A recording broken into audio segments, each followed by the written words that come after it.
وقتی روزه را افطار میکنیم باید به چه چیزی افطار بکنیم؟ سنت چیست؟ و کدام دعا را باید بخوانیم؟ از رسول الله صلی الله علیه و سلم چی ثابت هست؟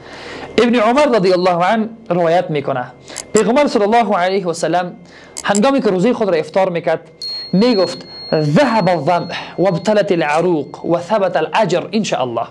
رفت تشنگی، رگها تازه شد، ثابت شد اجر ان شاء الله اگر الله متعال بخواهد. حدیث سنن ابی داود هست، 2066 حدیث هست، شماره حدیث. و همچنان انس بن مالک رضی الله عنه روایت میکنه پیغمبر صلی الله علیه و سلم هر وقت افطار میکرد با چند خرمای تازه افطار میکرد، رطب. و همچنان اگر خرمای تر پیدا نمیکرد با خرمای خشک افطار میکرد. و همچنان اگر خرما نمیبود بعد از او آب نوش جان میکرد، با امرای آب افطار میکرد. این سنت طریقه هست. پس به این لحاظ از آنی که افطار میکنن اول کوشش بکن خرما باشه. حکم روزه مادری که طفل شیرخور داره. عزیز ما سوال کرده، میگه بچه 4 ماهه دارم، شیر مادر را میخوره، در این دوره خیلی گریه میکنه و بسکوت هم برایش گرفتم نمیخوره، آیا روزه گرفتن مادرش درست هست در حالی که بچهش اذیت میشوه؟ پس این برای خواهران و برای مادران هستن، برای مادرایی که صاحبان طفل هستن.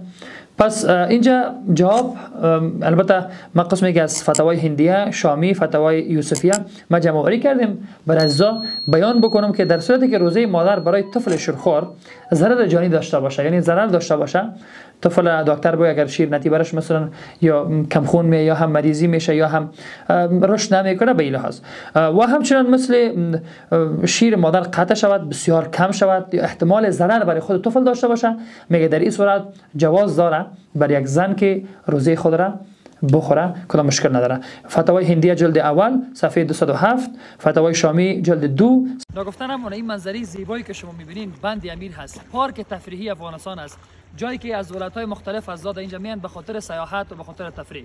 نگفتنم کسایی که در خارج هستن اونا هم به اینجا میاین و این کلیپ را به خاطر جور میکنم که این یکی از بهترین های افغانستان هست و ما باید از الله تعالی سپاسگزاری کنیم که وطن ما همچنین چیزهایی داره به خاطر سیاحت. الله متعال میگه و یتفکرون فی خلق السماوات والارض. اگر ما سفر میکنیم، سیاحت میکنیم، نیتمون در مقابل سفر خود تغییر بدیم و ما به خاطر بیاندیشیم، تفکر در مخلوقات الله بکنیم، عبادت محسوب میشه و عبادت فکری هست. بدون شک آب و کوههایی که در اطراف این بند هست دو مخلوق الله متعال هست و زیبایی از اینه که میبینیم ما را به زیبایی الله متعال ما را متوجه میشه که خالق این طبیعت چقدر زیبا خواهد بود. قل سیروا فی الارض. سیرم، سیاحتم در شریعت خوب هست، بدون شک میتونیم که آزادانه لذت ببرین از طبیعت و الله متعال را فراموش